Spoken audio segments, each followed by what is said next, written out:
Мединститут СВФУ приступил к научно-исследовательским работам в рамках реализации программы комплексных научных исследований экологического состояния Вилюйской группы районов и здоровья населения на этих территориях на период до 2023 года.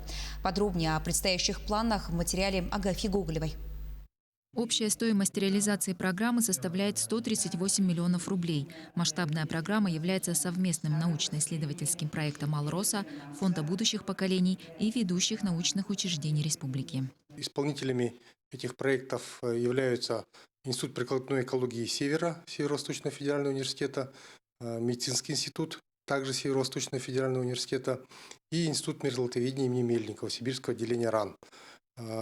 Работы уже начались, и, соответственно, к концу этого года мы получим первые результаты. Мы уверены, что работы будут выполнены качественно, в срок, и мы получим необходимые рекомендации по всем необходимым направлениям деятельности. Эти организации обладают всем кадровым, научным потенциалом, интеллектуальным потенциалом для выполнения этих работ.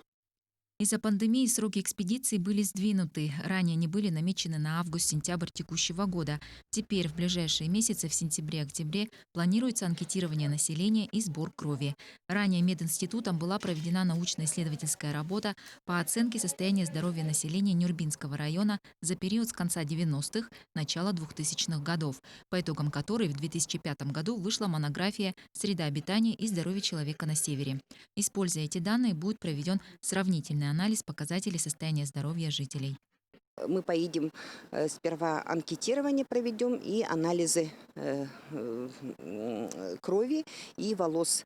Будем исследовать на микроэлементы волос и крови. И проводиться эти лабораторные исследования будут в Центре биотической медицины города Москва и также Хабаровска. Некоторые исследования будут проводиться. Также, конечно, в наших лабораториях города Якутска мы обследуем на липидный обмен, метаболизм посмотреть. И также генетические исследования будут проводиться.